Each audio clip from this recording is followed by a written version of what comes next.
Good morning. Welcome to the Unitarian Universalist Meetinghouse of Provincetown, where we affirm the inherent worthiness and dignity of every person, and where we support each other on our spiritual search for truth and meaning.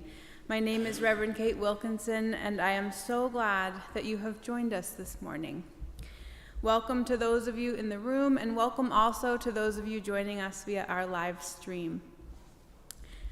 I want to start by thanking all of you who attended the Love in the Dark event last night at the Gifford House, and especially our dear Reverend Bill Clark and Jane Lee, Reverend Kim Crawford Harvey, and Peter Donnelly for sharing such amazing stories about this meeting house and its role in the AIDS pandemic in the 80s and 90s.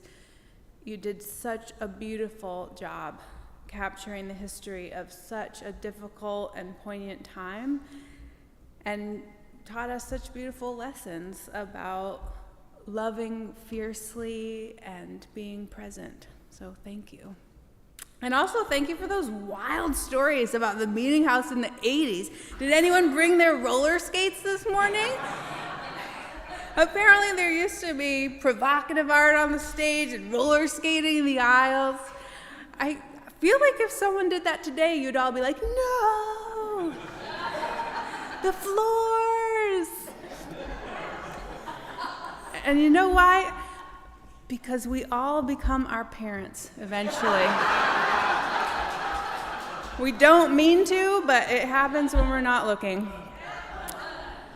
So, since there won't be any roller skating, how about I begin this morning by sharing a list of announcements. That is also fun.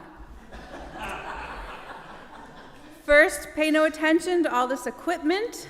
We are renting to the Tennessee Williams Festival, so come back at 4 if you want to see Suddenly Last Summer performed here in our sanctuary. Also today at 4, Julia Perry will be presenting Provincetown's link to the Underground Railroad at St. Mary of the Harbor, and all are invited to attend that. For those of you who signed up for our Get Out the Vote postcard writing party, a reminder that this is happening tonight at 5 o'clock in Wellfleet. There are some great events happening here at the Meeting House for Women's Week in October, so please check out our website for more details. One that I am particularly excited about is the silent movie Phantom of the Opera, shown right here in our sanctuary and accompanied live by our Holbrook Tracker organ. You do not want to miss this. The chandelier will be tingling.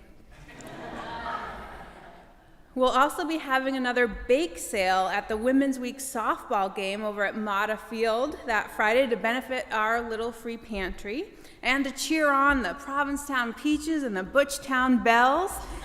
I hope you can make it to that, and do let me know if you can bring a baked good for us to sell.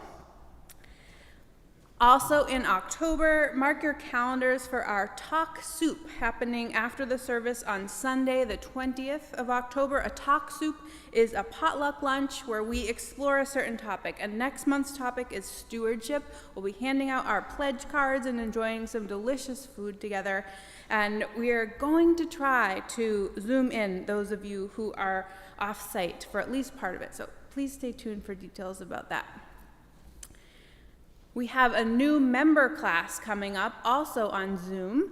This will be Monday, October 28th from 5 to 7 o'clock. So if you have been thinking of becoming a member of the Meeting House, please let us know and sign up for this class. There is a sign-up sheet downstairs on the welcome table, or you can fill out the form at the top of our website, uumh.org.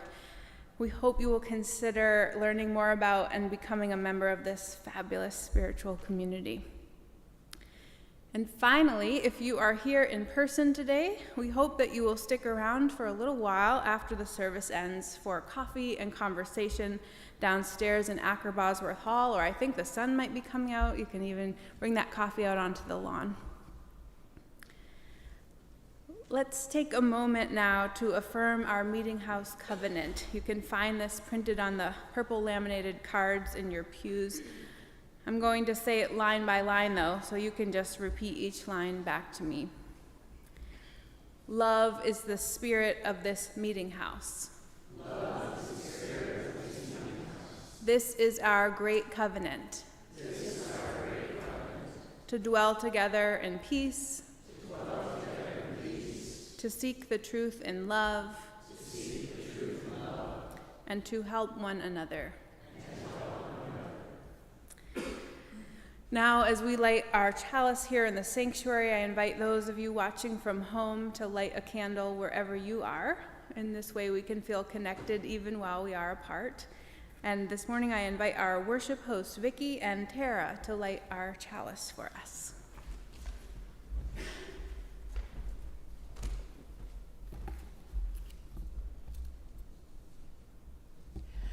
Our chalice lighting words this morning are by Brian Lee. We light our chalice as a symbol of the light within us and the life that flows through the world around us. It is our beacon as we search for truth.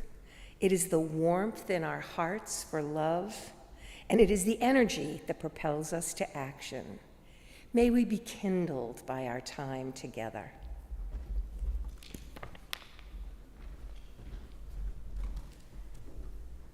Thank you. Won't you please join me now in singing our opening hymn? You can stay seated because our fabulous choir is going to come up and lead you in sections because it is a round. Don't get nervous, we can do this. So I'm thinking thirds, so probably these two rows will be our first third, and this row, you look like strong singers. You will be our second, and then this side of the sanctuary, you will be our third. You each just follow the people standing in front of you. This is hymn number 188. It's Come, Come, Whoever You Are. And we are going to sing it all together once so that we all know it. And then this group here is going to start it a second time. And don't start with them. You guys wait for Shar and Liz, and you wait, and you're going to come in second, and you're going to come in third. They will let you know when to come in, all right? And then I might come in with a fourth part. We'll see how brave I am. But we're singing it all together first. So let's try that number 188, Come, Come, Whoever You Are.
Oh, you guys are so good. Thank you, thank you. Thank you, Mary.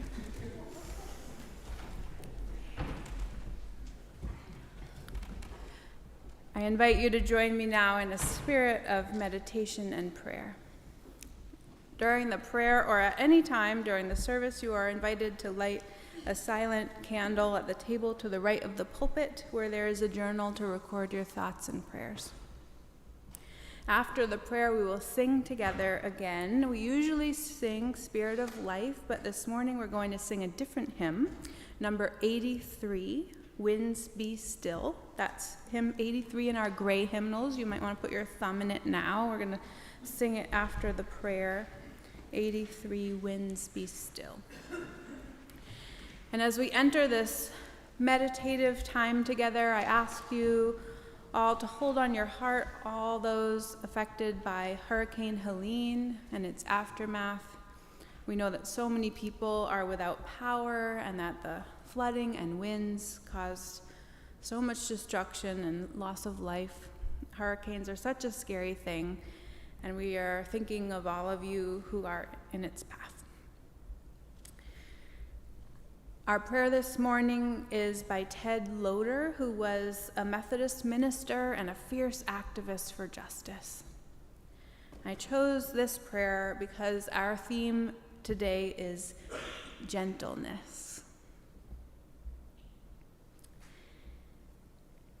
Gentle me, Holy One, into an unclenched moment, a deep breath, a letting go of heavy expectancies, of shriveling anxieties, of dead certainties, that softened by the silence, surrounded by the light, and open to the mystery, I may be found by wholeness, upheld by the unfathomable, entranced by the simple, and filled with the joy that is you.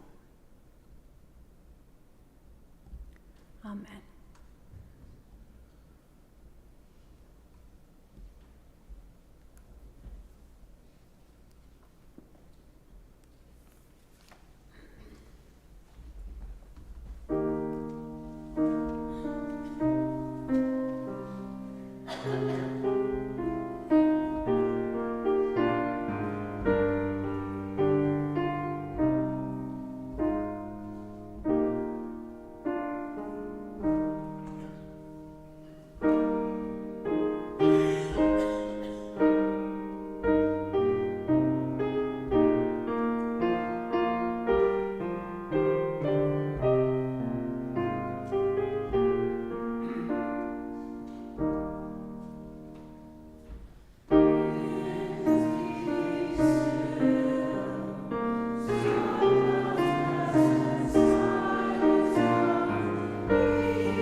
Our reading today is a time for all ages, and I'm going to invite Vicki to read to you one of my favorite children's books, The Story of Ferdinand.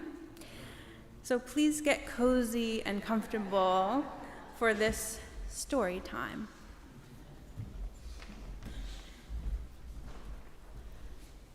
The Story of Ferdinand by Munro Leaf, drawings by Robert Larson. El Toro Feroz. Once upon a time, in Spain, there was a little bull, and his name was Ferdinand. All the other little bulls he lived with would run and jump and butt their heads together, but not Ferdinand. He liked to sit just quietly and smell the flowers. He had a favorite spot out in the pasture under a cork tree. It was his favorite tree, and he would sit in its shade all day long and smell the flowers. Sometimes his mother, who was a cow, would worry about him. She was afraid he would be lonesome all by himself. "Why don't you run and play with the other little bulls and skip and butt your head?" she would say. But Ferdinand would shake his head. "I like it better here, where I can just sit and smell the flowers." His mother saw that he was not lonesome, and because she was an understanding mother, even though she was a cow, she let him just sit there and be happy. As the years went by, Ferdinand grew and grew until he was very big and strong. All the other bulls who had grown up with him in the same pasture would fight each other all day. They would butt each other and stick each other with their horns. What they wanted most of all was to be picked to fight at the bullfights in Madrid. But not Ferdinand. He still liked to sit just quietly under the cork tree and smell the flowers. One day, 5 men came in very funny hats to pick the biggest, fastest, roughest bull to fight in the bullfights in Madrid. All the other bulls ran around snorting and butting, leaping and jumping, so the men would think that they were very, very strong and fierce and pick them. Ferdinand knew that they would not pick him, and he didn't care, so he went out to his favorite cork tree to sit down. He didn't look where he was sitting, and instead of sitting on the nice cool grass in the shade, he sat on a bumblebee. Well, if you were a bumblebee and a bull sat on you, what would you do? You would sting him. And that is just what this bee did to Ferdinand. Wow, did it hurt. Ferdinand jumped up with a snort. He ran around puffing and snorting, butting and pawing the ground as if he were crazy. The 5 men saw him and they all shouted with joy. Here was the largest and fiercest bull of all, just the one for the bullfights in Madrid. So they took him away for bullfight day in a cart.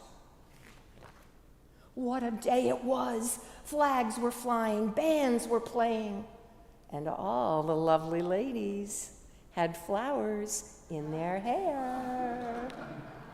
They had a parade into the bull ring. First came the banderilleros with long, sharp pins with ribbons on them to stick the bull and make him mad. Next came the picadores, who rode skinny horses, and they had long spears to stick in the bull and make him madder.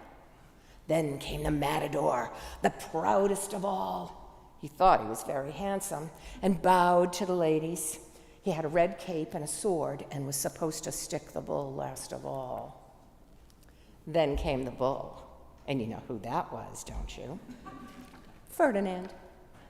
They called him Ferdinand the Fierce, and all the banderilleros were afraid of him, and the picadores were afraid of him, and the matador was scared stiff. Ferdinand ran to the middle of the ring, and everyone shouted and clapped because they thought he was going to fight fiercely and butt and snort and stick his horns around. But not Ferdinand. When he got to the middle of the ring, he saw the flowers in all the lovely ladies' hair. And he just sat down quietly and smelled. He wouldn't fight and be fierce no matter what they did. He just sat and smelled. And the bandoleros were mad, and the picadores were madder, and the matador was so mad he cried because he couldn't show off with his cape and sword. So they had to take Ferdinand home. And for all I know, he is sitting there still, under his favorite cork tree, smelling the flowers, just quietly. He is very happy. The end.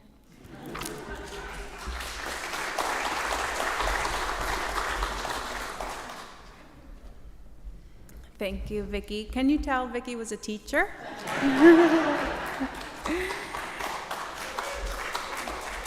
Now is the time when we take a collection for the ongoing support of this Meetinghouse and our shared ministry. As we enjoy a musical reflection by our choir, we welcome your donations here in the sanctuary or online through PayPal or Venmo.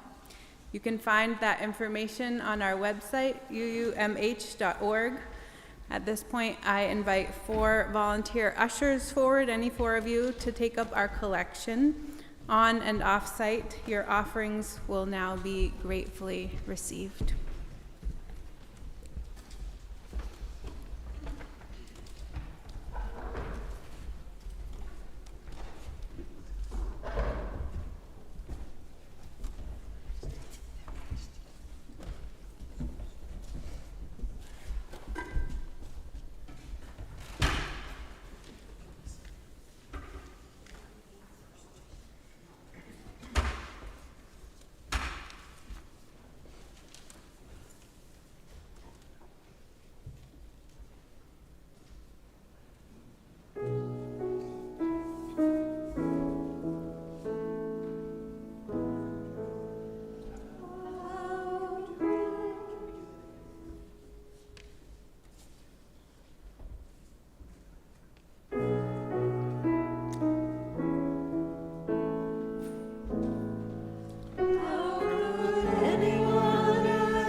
Thank you. In his poem, A Great Wagon, the Sufi poet Rumi writes, "Out beyond ideas of wrongdoing and right-doing, there is a field. I'll meet you there." I've always loved that line. I know some of you do too because you've told me that. Imagine a field out beyond all the shoulds and shouldn'ts, beyond all the judgment and fear, beyond all the pettiness and comparisons, beyond all the self-doubt and recriminations, beyond all of the shame and the blame. Imagine lying down in that field with a friend and just being yourselves. How glorious that would be. Imagine. A friend called me this week distraught about something that she felt guilty about. She had gotten caught up in a moment of gossip that had been overheard. It hadn't even been her doing the gossiping, but still she felt bad.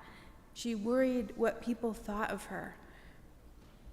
I wanted to invite her into the field, that place beyond wrongdoing and right-doing, but I wanted to invite her like it was an actual place we could go to, like out beyond wrongdoing on the left and right-doing. There's a field. I'll meet you there in half an hour. I wanted us both to be there. Rumi was a 13th century mystic and poet. He wrote the words of our opening hymn, "Come, come, whoever you are." And here's the best line of his poem that for some reason is left out of the hymn that I tried to sing to you earlier. "Come, even if you have broken your vow 1,000 times. Come, yet again, come." I love Rumi's poetry, don't you? I use it often in worship. You know the one about the guest house, right? This being human is a guest house. Every morning a new arrival, a joy, a depression, a meanness. Welcome and entertain them all. Treat each guest honorably. He may be clearing you out for some new delight. The dark thought, the shame, the malice, meet them at the door, laughing, and invite them in. What if we could meet our shame at the door, laughing?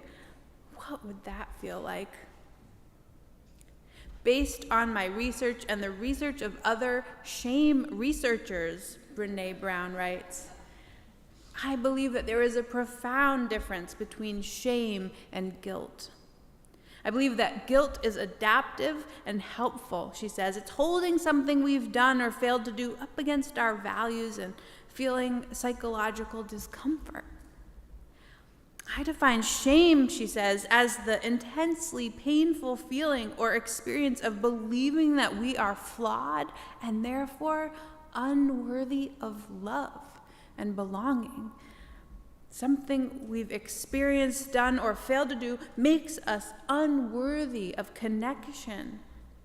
And I don't believe shame is helpful or productive, Brené says. In fact, I think shame is much more likely to be the source of destructive, hurtful behavior than the solution or cure. I think the fear of disconnection can make us dangerous. What if we could meet our shame at the door laughing? You might not have known that its title was A Great Wagon, but a lot of you know Rumi's poem about the field. Here's another line from it. Today, like every other day, we wake up empty and frightened. Don't open the door to the study and begin reading. Take down a musical instrument. Let the beauty we love be what we do. There are hundreds of ways to kneel and kiss the ground. We do. We wake up empty and frightened, and What if instead of turning on the news to become even more frightened, what if instead of checking Facebook and Instagram, which makes us feel even more empty, what if instead of trying to fill that void with doing better, learning more, being better, we just reached for an instrument or a paintbrush or a notebook and just did something we loved, filled that empty void not with shame or not enoughness, but with beauty. What a different day that would be. We love Rumi. Here's where I need to find a gentle way to tell you that most of what we love by Rumi is actually written by a contemporary poet, Coleman Barks, who translated Rumi's poems and popularized them in the early 1990s. Except that you should know also that Barks does not read Persian.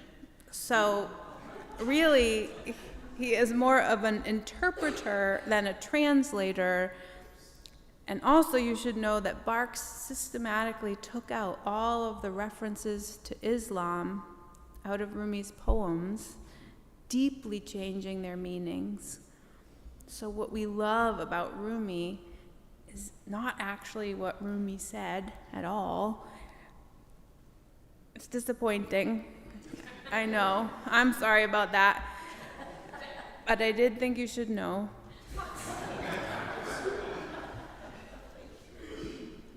Still, I picture that field a lot. The one out beyond ideas of wrongdoing and right doing. I still take comfort in it. And in that field, by the way, it's okay that the poetry that you love is culturally fraught. And for me, that field takes the shape of a field that I first learned of in my childhood from Ferdinand the bull.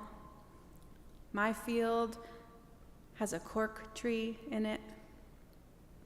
And it's a place that is free from wrongdoing and right doing. It's a place free from shame. It's a place where you don't have to be like all the other bulls. It's a place where you can be gentle. It's a place where you can be gentle with yourself. I take comfort in that field. So I got back yesterday from a week in the Berkshires. It was so lovely. I think it's possible that several of you are waiting for replies from me because I couldn't figure out how to make an away message on my email, and I also forgot to change the message on my office phone before I left. But today, we are being gentle with ourselves. And I know how many of you emailed me while I was away because although I did not get back to you, my work email comes through on my phone, and it's very hard to be boundaried. So I read them on my vacation. I just didn't get back to them, so that meant I spent the week just feeling bad about that. But today, we are being gentle with ourselves. While I was away, I stopped at 1 trillion farm stands, which is my favorite thing in the world to do. And at one of them, they had tons of pumpkins and squash and gourds. And Lisa took my picture in front of a wall of pumpkins, and it was magical. I wanted to buy all of them, but I settled finally on a giant blue Hubbard squash because I read that they are sweet and make delicious pie, and I have aspirations of being a wonderful pie baker. In all likelihood, I will either never make that pie because I am too busy and also unmotivated, or else I will make the pie, but I will cry while trying to roll out the crust because that is usually what I do when trying to roll out pie crust because it is frustrating.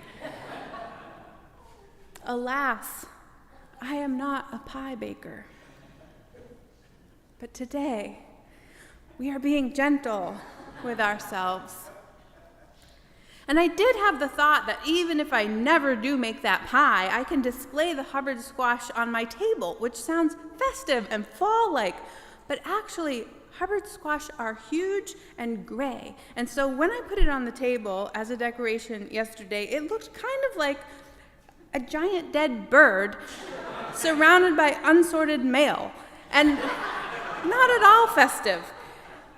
It's basically a major Pinterest fail. But today, we are being gentle with ourselves.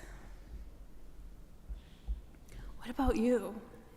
What do you need to be gentle with yourself about today?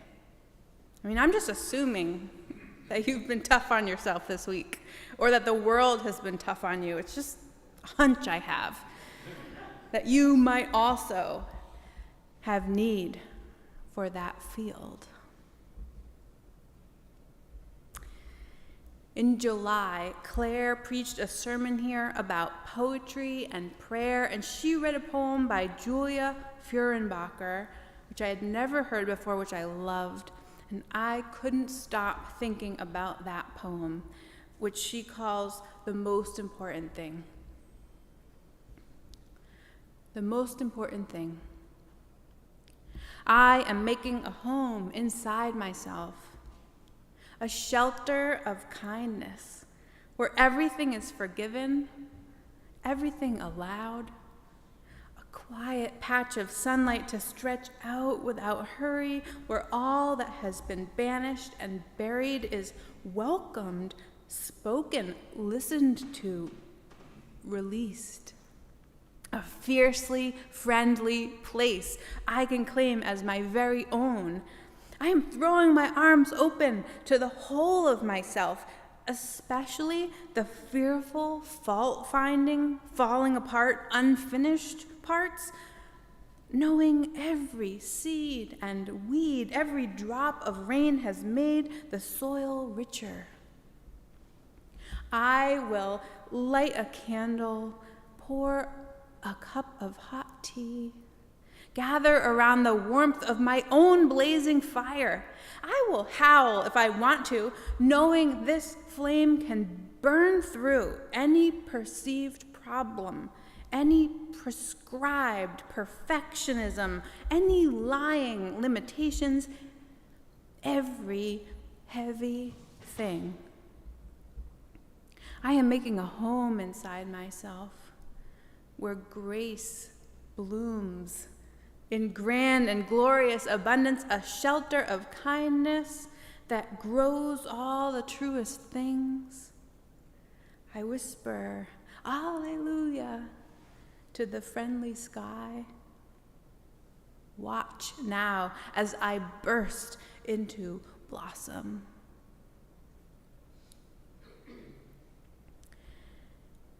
The world keeps poking at us with its messages of not enoughness. It keeps reminding us of our mistakes and our shortcomings. What if we just got out of the game, like Ferdinand?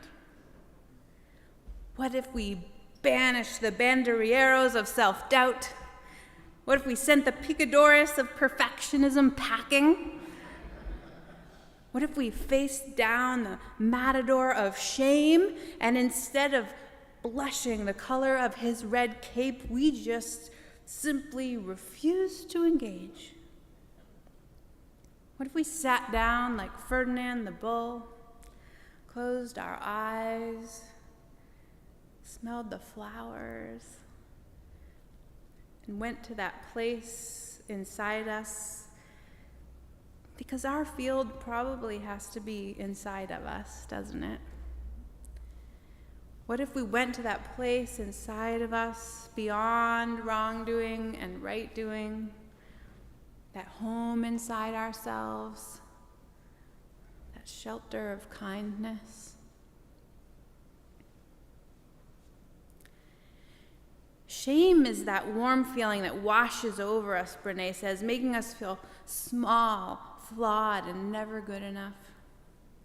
If you put shame in a petri dish, she says, it needs 3 ingredients to grow exponentially: secrecy, silence, and judgment. But if you put that same amount of shame in a petri dish and douse it with empathy, it can't survive. You know, the world might not ever give us a shelter of kindness, only a bull ring, only a petri dish of shame. But can we douse ourselves and each other with empathy? Can we do that? Can we do that for each other? Can we hear one another's stories and offer enough empathy in return that shame just can't even grow? Can we create that space for each other and for ourselves, that fiercely friendly place? Or if we can't create that place, if we can't bring ourselves to trust one another, to have enough empathy, can we at least find a place in nature that feels forgiving to us? Can we go there? In her piece called Penitent's Prayer, Elizabeth Tarbox writes, "It is an hour before sunrise. The waves keep coming, but each minute they make less progress than the minute before. As the tide goes out, the beach is exposed, a million pebbles just visible in the lifting of night. A periwinkle clinging to a rock, a horseshoe crab scrambling to catch the receding ocean. And I am exposed in all my hurts and frailties. My composure drains away with the tide, and the disheveled beach mirrors the ragged edges of my soul. The whole bay is my confessional. The breath of dawn, my confessor. I have been so consumed," she says, "with my own hurts that I've forgotten to call a friend whose hurt is equal to my own. I put off doing those things that might bring healing to someone who is broken, or joy to someone who is sad, or compassion to someone who is at odds with the rhythm of life, because I cared more for my own loneliness. I refused the hand of one who reached out to me, clinging instead to old, familiar ways. I chose to remain stuck inside a problem rather than ask for help to solve it. I pray," she says, "that some benevolent spirit has listened to my heart's despair and judged me not. At the edge of the clouds, a rim of cream appears. Night creeps away with my guilt beneath its cloak. Dawn sprinkles absolution. The earth has kept its promise.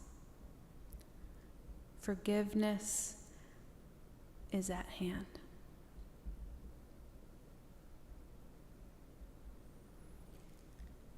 Out beyond ideas of right doing and wrong doing, there is a field. I'll meet you there. Amen, and blessed be.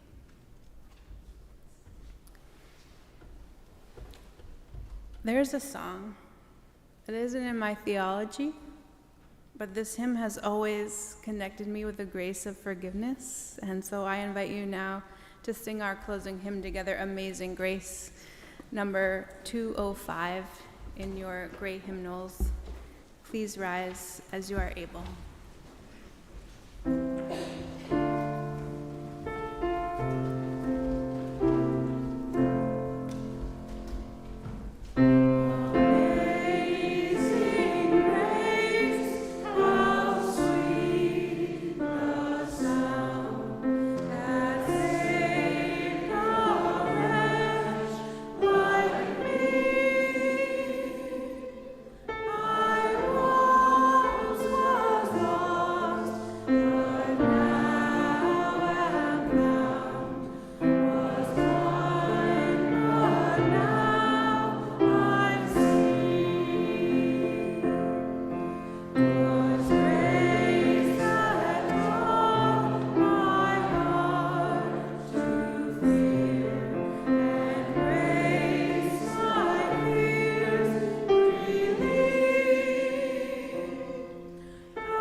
It has become our practice to pose a question based on the theme of the service each week.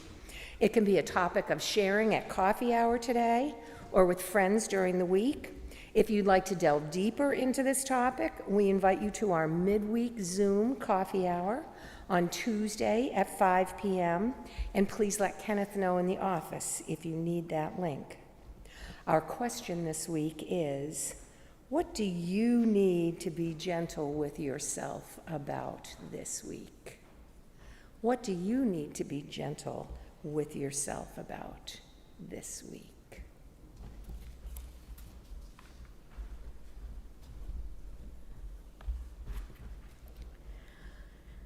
Friends, we have been gentled by this unclenched moment, this hour of letting go. As we go out into the world, may we be found by wholeness, upheld by the unfathomable, entranced by the simple, and filled with joy. Go in peace.